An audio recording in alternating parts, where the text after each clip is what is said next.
when I was growing up, my father took out a piece of paper and he translated a Sanskrit poem onto that piece of paper that I've never forgotten.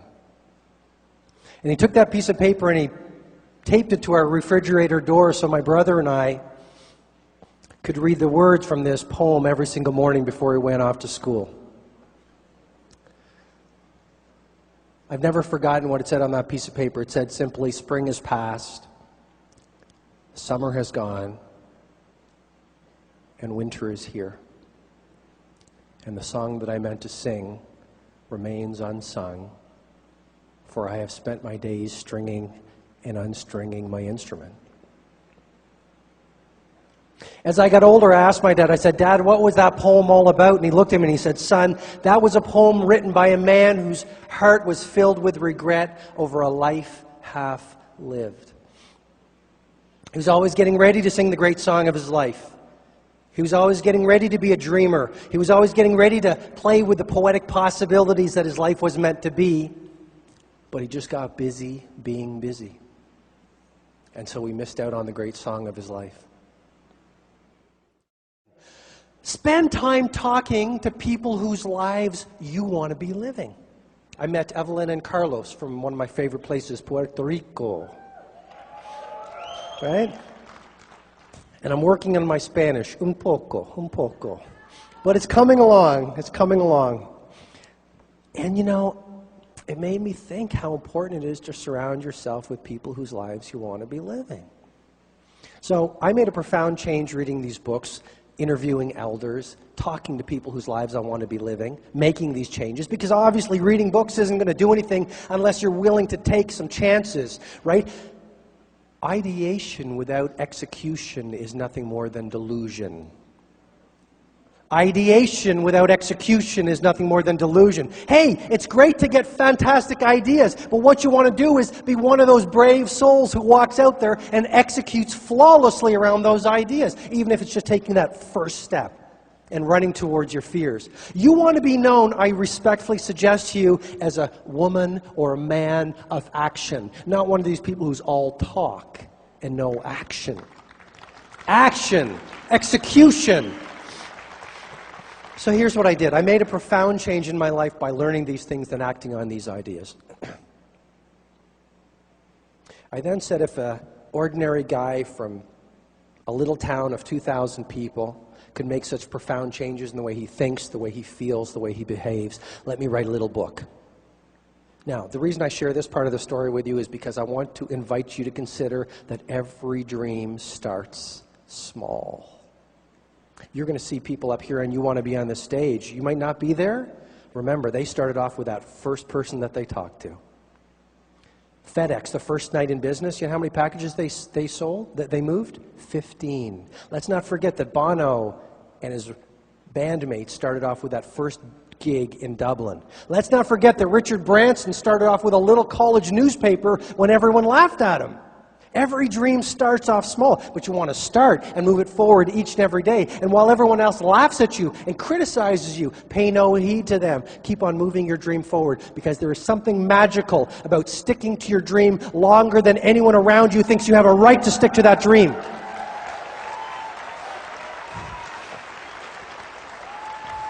And I'm speaking from the heart here, because I tell you, if I listened to my critics, I would not be on this stage here today. I would be sitting in a law office doing something that I'm not called or meant to do.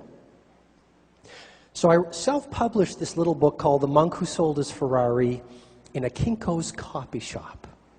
I was still, not a lot of people don't know this, I was still practicing law. My mother was my editor.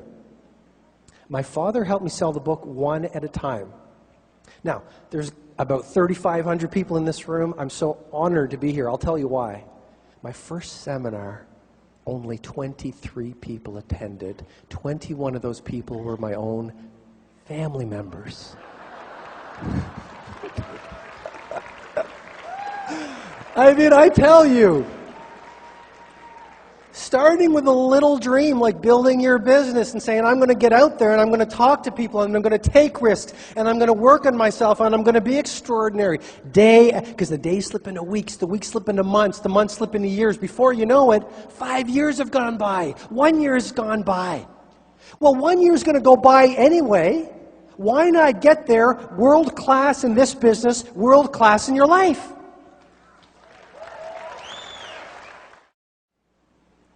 This is the greatest time in the history of humanity to be doing what we're doing.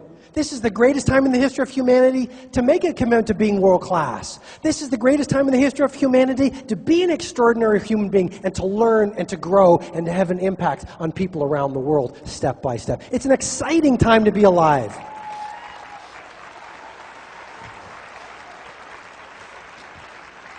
So, the idea I want to share with you is on this Be an Extraordinary Performer, Don't Give Up. I want to read you a chapter from my latest book, The Greatness Guide. Chapter 97, Don't Give Up. I'm sitting here in my study as I write, drinking coffee, thinking.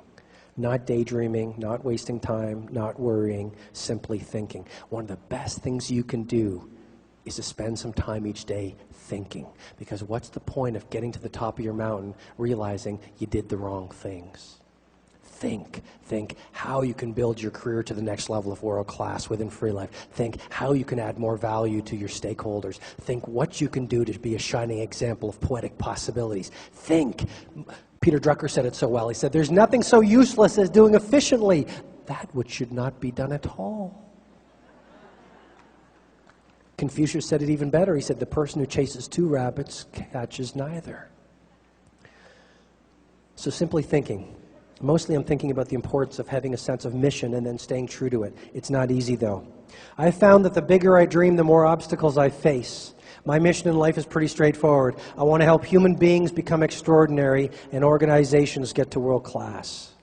I have such a passion to realize that dream and do my part to make the world a better place. This isn't just a business to me, it's my calling. But the higher I reach, the more I get tested. Sound familiar? But challenges are good. We grow through them. We are most alive amidst danger.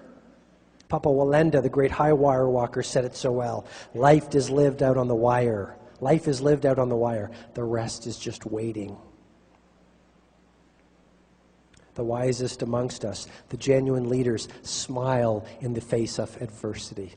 They understand that life tests the big dreamers, the passionate revolutionaries. It's almost like a weeding out process. Only the strong and the best get to live their heart song. You know what? If it was easy to get to world class and extraordinary, everyone would be doing it. Jeff Bezos, Amazon.com, once said, I knew that if I failed, I wouldn't regret it. But I knew the one thing I might regret is not trying. I believe the only failure in life is the failure to try. I believe, ladies and gentlemen, the greatest risk you will ever face in your life is riskless living. That's why I honor you. Keep pushing the envelope. Keep dreaming. Keep growing. Keep talking to people. Keep getting better. Keep pushing the poetic possibilities that your life was meant to be.